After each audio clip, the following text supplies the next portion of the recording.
Hey, as you may have guessed, this video is about my Sony FX3 rig, designed to be efficient, effective, and highly adaptable. My name's Troy Mayers, pumped to have you here. Let's check it out. All right, so let's set the scene here. My commercial filmmaking takes place in and around the city of Chicago on a regular basis. And I am very fortunate to get to travel for work as well, across the US and even abroad pretty regularly. I work quickly and I travel light, but I also need to deliver an uncompromising image. So here I am trying to strike this balance between efficient minimalism and filmmaking firepower. So my camera setup needs to be able to be up and running quickly. I also need to be able to shoot horizontally, vertically, and sometimes even capture a still image. And then I also need to be able to share a wireless feed from my camera with, say, a client that may be on set, with the director, or with my team. That I also need that camera to be able to be operated solo when I don't have the team with me.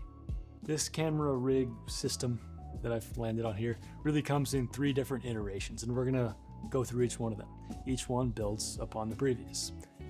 I'm also gonna do my best to link all the different components down in the video description should you wanna pick up anything you see here for yourself. So version 1, the lightweight. This is as stripped back and minimalist as can be while still providing me with a great image. It takes the fewest components, it's the lightest, easiest to rig.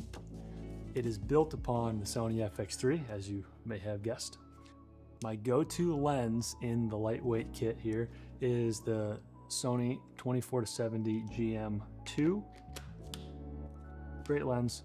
I shoot just about everything on this lens. Every now and again I'll pull out some of my E-mount primes, or I've got a few vintage Leicas that'll make it in, but 95% of what I shoot takes place on the 24-70 f2.8 GM Mark II.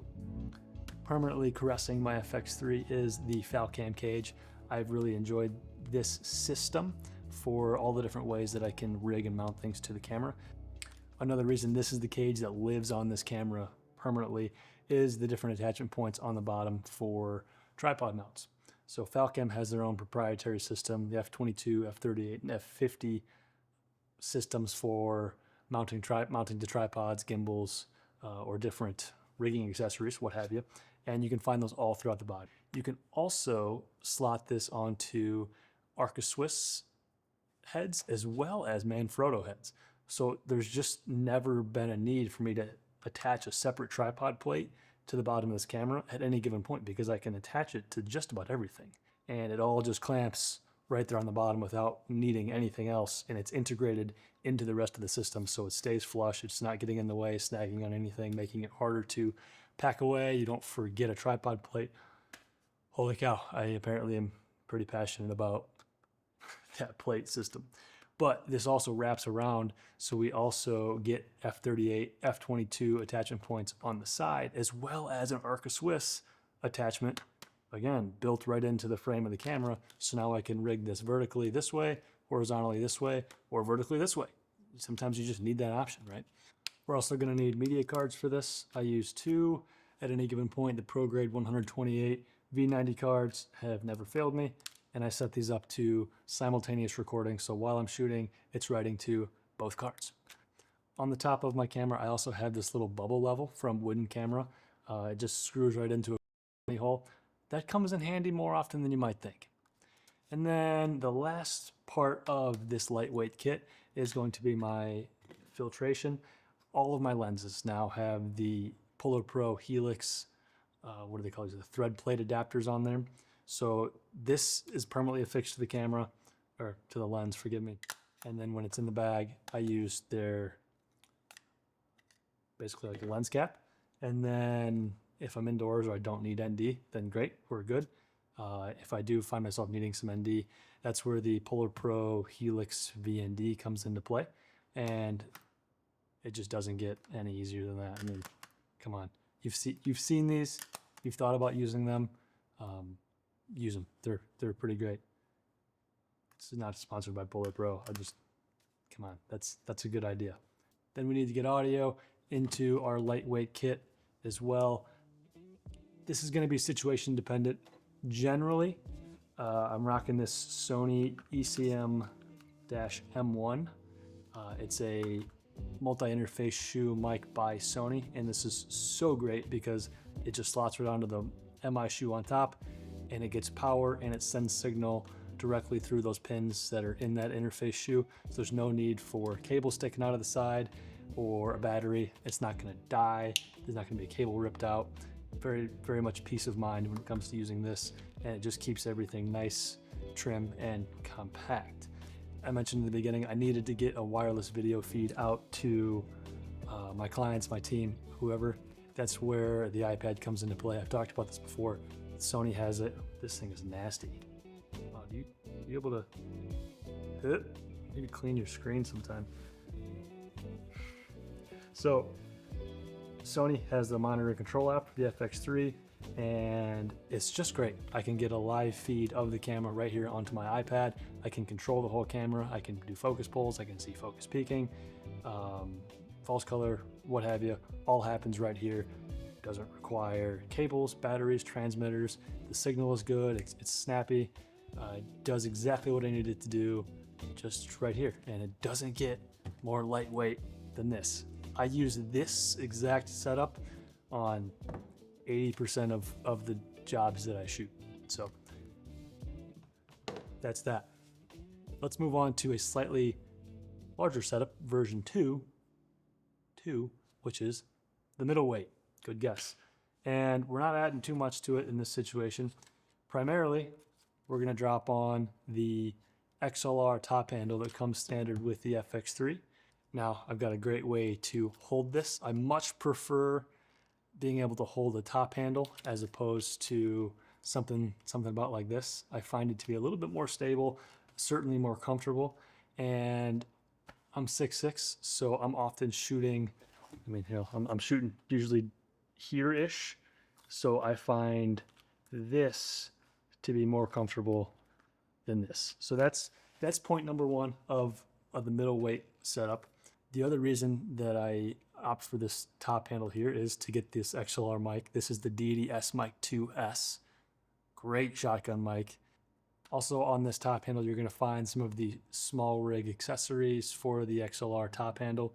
There's one other thing that I've included on my top handle that is not standard, and that is a prototype CNC XLR mic holder that I found online. I'm going to try to link it up below if I can, but it's a little bit more low profile than the original, and it also has these elastic bands instead of that clamp style system, which makes it more versatile with a wide range of mics. The continuation of this middleweight rig is going to be a Tentacle Track E system. If you're not familiar with the Track E system, it is a way to get time code into your camera and sync it with other cameras or with external audio sources. So this is the box that has to go onto the camera, and this specifically to the FX3 is great because via some new firmware, we can now bake the time code into the metadata of the file that's being captured.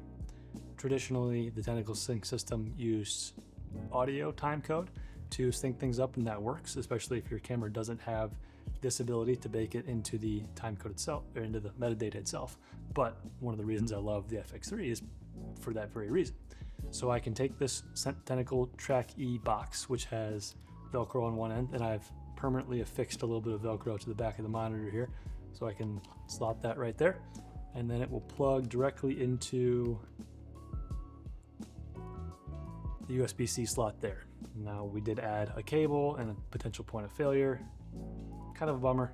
If you followed the channel for any amount of time, you know I don't like cables. I don't like things that don't have a positive lock to them. But it's a compromise that's worth making, in my opinion. It hasn't failed on me yet. So this is another addition to my middleweight rig. I said Track E earlier. This is the Tentacle Sync E. The Track E's are the body packs that can be used with lavalier mics or whatever 3.5mm mic that you would like to use. So that gives me time code into the camera. Great for this kind of middleweight rig. It's a little bit bigger. It gives you a little bit more functionality than the lightweight rig, but it's not quite as heavy of a build as we can go or sometimes need to go. So let's check out the heavyweight rig. Now version 3, as you may have guessed, is the heavyweight rig. This comes out if we've got a big production day or we've got a lot of people that are going to be involved in the shoot. We want to have external monitors. We want to have an all-day powering solution. That's where this heavyweight rig comes into play. So we're going to take this and add to it this 15 millimeter base plate system that I've kind of Frankensteined myself. So we've got these Falcam 15 millimeter rod holders, as well as an F38 quick release, which is going to work with the integrated one on the camera. 2 short rods, a Manfrotto plate on the bottom, and a V-mount plate as well that has DTAP ports built into it. So the way this works is just like that. Camera slots into the rail system. On the back of the camera goes a V-mount battery. I've got the small rig batteries. These are the 99 watt-hour ones so that I can travel with them on a plane, and these power things for quite some time. So that'll slot onto the back there. That's going to give power to these 2 plugs that I have. One of them is a DC port for my monitor that we're going to add shortly. And then I also have a USB-C, a DTAP to USB-C cable tucked in here for a follow focus if we're using a different lens. But let's not get too far ahead of ourselves. We're going to drop on an external monitor now. This is the Hollyland Mars M1 5-inch monitor. They do have a newer enhanced version, which I think is an updated version of this in a pretty nice way. I'll likely get one soon, but this is still doing the trick for me. And we've got that Falcam F22 monitor mount system there. This is going to plug in via HDMI. Then we mentioned earlier we've got this DTAP to DC barrel connector, which is going to plug into the back of that monitor.